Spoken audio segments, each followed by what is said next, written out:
తెలంగాణ రాష్ట్ర ప్రభుత్వం తీసుకున్న అతిపెద్ద ప్రాజెక్టులో ఒకటి యాదాద్రి థర్మల్ పవర్ ప్రాజెక్టు. ఇది నల్గొండ జిల్లా దామర్చెల్ల మండలంలో పనులు కొనసాగుతున్నాయి. 4000 మెగావాట్ల విద్యుత్ తయారీకి సంబంధించి ఈ ప్రాజెక్టు పనులు కొనసాగుతున్నాయి. ఇప్పటి వరకు 2 యూనిట్లు పూర్తయ్యాయి, మరో యూనిట్లలో పనులు కొనసాగుతున్నాయి. ఇంతకీ ఈ థర్మల్ పవర్ ప్రాజెక్టుకు సంబంధించి ఎంత భూసేకరణ ఉంది, ఈ భూసేకరణకు సంబంధించి ప్రజలు ఏమనుకుంటున్నారు, పనులు ఎంతవరకు వచ్చాయి చూసే ప్రయత్నం చేద్దాం ఈరోజు గ్రౌండ్ రిపోర్ట్లో.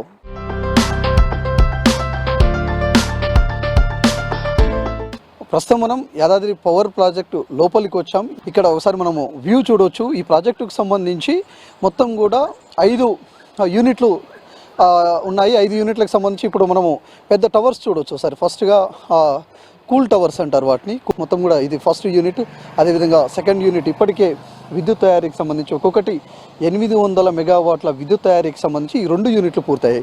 మరో 3 యూనిట్లను మనం ఇక్కడి నుంచే వ్యూ చూడవచ్చు.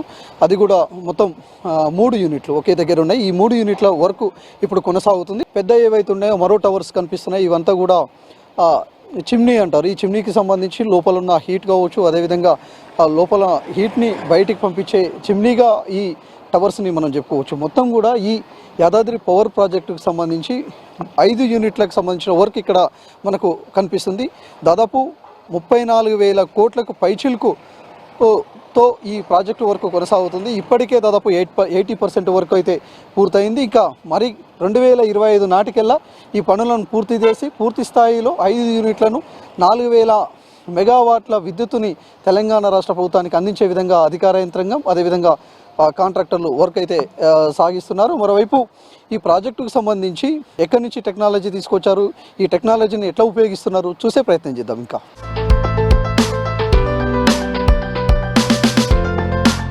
యాదాద్రి పవర్ ప్రాజెక్టుకు సంబంధించి మెయిన్ ఈ కంట్రోల్ రూమ్కు సంబంధించి ఎప్పటికప్పుడు మొత్తం కూడా 5 యూనిట్లకు సంబంధించి ఏ యూనిట్కు ఆ యూనిట్ సంబంధించిన ఒక కంట్రోల్ రూమ్ ఉంటుంది. ఆ కంట్రోల్ రూమ్లో విద్యుత్ తయారీ ఎట్లా అవుతుంది ఎంత కూడా ఎప్పటికప్పుడు అబ్జర్వ్ చేయడానికి స్పెషల్ టీం ఉంటుంది. దాన్ని మానిటరింగ్ చేయడానికి ఒక హెచ్ఓడి కూడా ఉంటారు. ప్రస్తుతం మనము ఈ యూనిట్ 2లో ఇక్కడ ఉన్నాం. మనం ఒకసారి చూడవచ్చు. ఈ యూనిట్ 2కు సంబంధించి మొత్తం కూడా ఎప్పటికప్పుడు అబ్జర్వ్ చేసే టీం ఇక్కడ కనిపిస్తున్నది. ఒకసారి మనం అడిగి తెలుసుకుందాం ఈ పవర్ ప్రాజెక్టుకు సంబంధించి పవర్ ఎట్లా తయారవుతుంది, దీన్ని ఎట్లా మానిటరింగ్ చేస్తారు. సార్, జనరల్గా ఇది పెద్ద ప్రాజెక్టు, ఈ ప్రాజెక్టుకు సంబంధించి మానిటరింగ్ ఎట్లుంటుంది? ఇది Yadadri thermal power plant.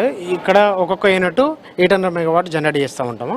So ఒక థర్మల్ ప్లాంట్లో మెయిన్గా 3 ఎక్విప్మెంట్స్ ఉంటాయండి: బాయిలర్, టర్బైన్, జనరేటర్. సో ఇక్కడ మేము ఏమి ఇక్కడ ఈ మానిటర్స్ అన్నీ చూసుకుంటూ మేము అబ్జర్వ్ చేస్తూ ఉంటాం ఎక్విప్మెంట్స్. సో ఏమన్నా మేము ఇంటరాక్షన్ అవ్వాలంటే ఫీల్డ్ తోటి వాకిటాకి ద్వారా ఫీల్డ్ నుంచి మేము ఇన్ఫర్మేషన్ కనుక్కొని దానికి కరెస్పాండింగ్గా మేము ఇక్కడి నుంచి ఆపరేట్ చేస్తూ ఉంటాము. సరే, ఇది మొత్తం కూడా సింబల్స్ ఉన్నాయి, ఇక్కడ అంకెలు, అదేవిధంగా టైమింగ్స్, ఇవంతా కూడా అలారం ఉన్నది. ఇక్కడ రెడ్ అండ్ ఆరెంజ్, వైట్, ఇట్లా బ్లాక్ ఇట్లా కనిపిస్తుంది. ఏంటిది, దీనికి మీరు ఎట్లా దీన్ని ఆపరేట్ చేస్తూ ఉంటారు? 800 మెగావాట్స్ పర్ అవర్ జనరేట్ అవుతూ ఉంటుంది.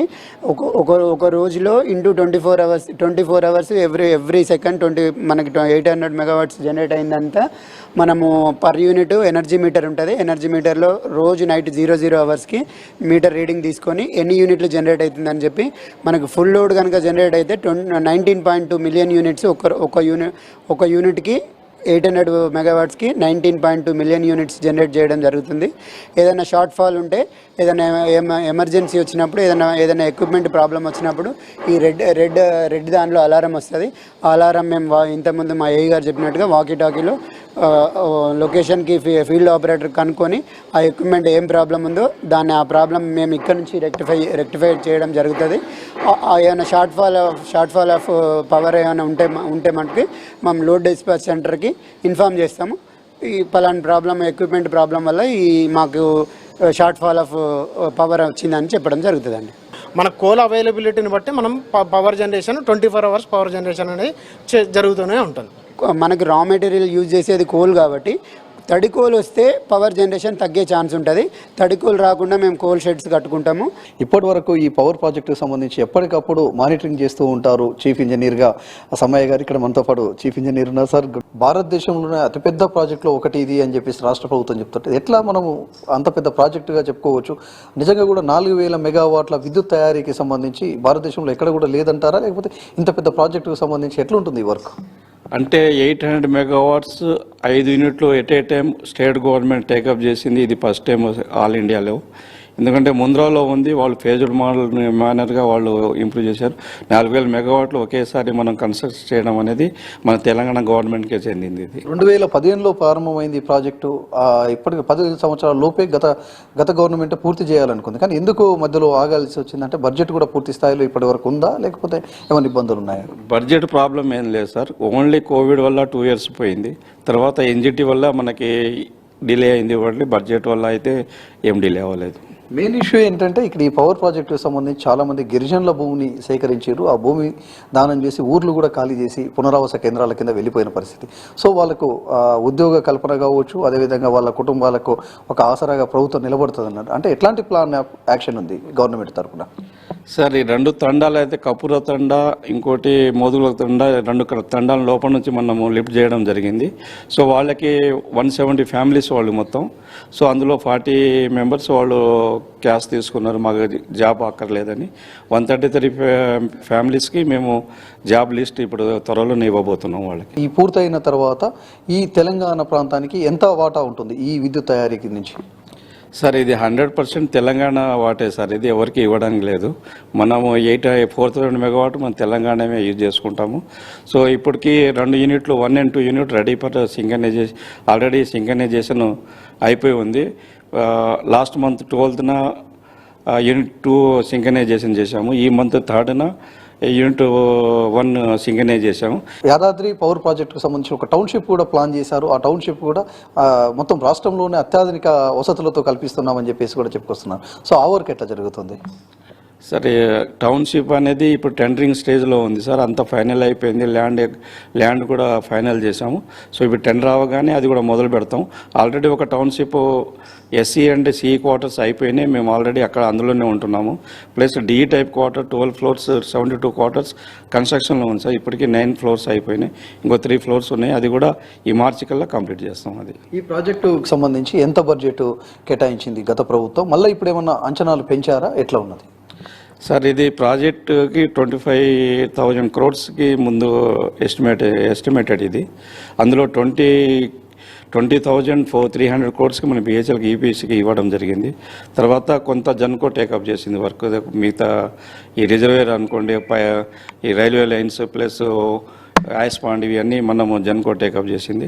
తర్వాత ఐడీసీ వల్ల కొద్దిగా ప్రాజెక్ట్ కాస్ట్ పెరుగుతుంది. ఎందుకంటే డిలే అయింది కదా, 2-3 years డిలే అయిన వల్ల ఐడీసీ మనకి ఎక్కువ పడుతుంది. కాబట్టి ఇప్పుడు 34,000 crores వెళ్ళింది ప్రాజెక్ట్. థర్మల్ పవర్ ప్రాజెక్టులో ప్రధానంగా కూడా విద్యుత్ తయారు కావాలి అంటే దానికి కావాల్సిన బొగ్గు కావాలి. ఆ బొగ్గుకు సంబంధించి ఇప్పుడు మనము నా బ్యాక్ చూడొచ్చు ఒకసారి. రైల్వే లైన్ అది అంతా కూడా సింగరేణి నుంచి ప్రత్యేకంగా కూడా రైల్వే లైన్ వస్తుంది. ఆ లైన్కు సంబంధించి రోజు ఇప్పుడు ప్రస్తుతం అయితే ఒక 4 నుంచి 5 రేకులు వస్తున్నాయి. ఆ 5 రేకులలో మొత్తం కూడా దాన్ని తీసుకొచ్చి ఇక్కడ తింపుతారు. అక్కడి నుంచి మనం ఇక్కడ చూడొచ్చు మళ్ళీ బ్యాక్గ్రౌండ్లో ఆ బొగ్గును మొత్తం కూడా సింగరేణికి సంబంధించి ఇక్కడికి వచ్చిన తర్వాత ఇక్కడ నుంచి మళ్ళీ ఇక్కడ షిఫ్ట్ చేస్తారు. ఆ బొగ్గు ఇక్కడ మొత్తం కూడా స్టోరేజ్ చేస్తారు. ఈ స్టోరేజ్ తర్వాత విద్యుత్ తయారీకి వినియోగిస్తారు దీన్ని మొత్తం కూడా. దీనికి సంబంధించి ఎక్కడ ఇబ్బంది కాకుండా ఇంకా మొత్తం కూడా పూర్తిగా 5 ప్లాంట్లు పూర్తయితే ఇంకా పెరిగే అవకాశం ఉంది. బొగ్గు స్టోరేజ్ కావచ్చు, అదేవిధంగా వచ్చే రేకులు కావచ్చు సింగరేణి నుంచి అదంతా కూడా పెరుగుతాయని చెప్పేసి కూడా అధికార యంత్రాంగం చెప్పుకొస్తున్నది. ఇంకా ఈ పవర్ ప్రాజెక్టుకి సంబంధించి మనము ఈ బొగ్గు ఇక్కడ నిల్వ ఉంటుంది. విద్యుత్ తయారీ మనం ఇప్పటివరకు చూసినాం. ఇంకా దీనికి సంబంధించి నీటి వినియోగం ఎట్లుంటుంది, అదేవిధంగా ఈ ప్రాజెక్టుకు సంబంధించి నీళ్లు ఎన్ని వినియోగించుకుంటారు, ఎక్కడి నుంచి వస్తాయి ఒకసారి చూసే ప్రయత్నం చేద్దాం.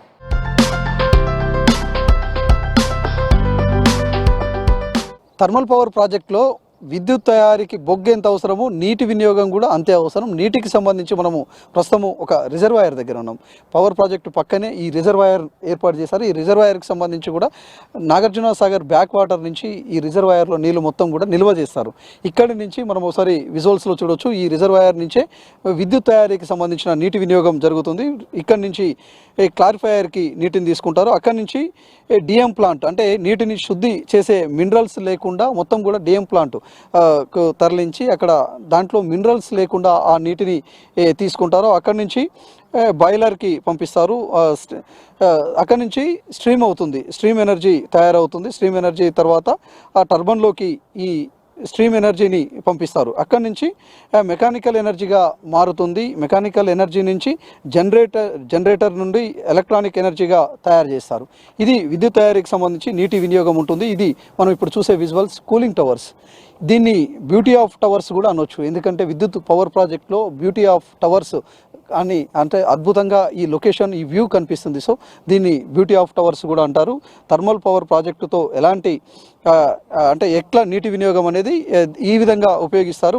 ప్రధానంగా కూడా కూలింగ్ టవర్స్ నుంచి 40 డిగ్రీల నుంచి ఒకేసారి 600 డిగ్రీల వరకు కూడా బాయిలర్ అవుతాయి నీళ్ళు. దాంతో ఒకేసారి ఇబ్బంది కాకుండా ఈ కూలింగ్ టవర్స్ దాన్ని సేఫ్టీగా ఈ టవర్స్ని ఉపయోగిస్తారని చెప్పుకోవచ్చు. ఆ తర్వాత విద్యుత్ తయారు అనేది జనరేట్ అవుతుంది, ఎలక్ట్రానిక్ ఎనర్జీగా మారి విద్యుత్ తయారవుతుంది. చూశారు కదా, ఇది యాదాద్రి పవర్ ప్రాజెక్టు యొక్క ప్రస్తుత స్టేటస్.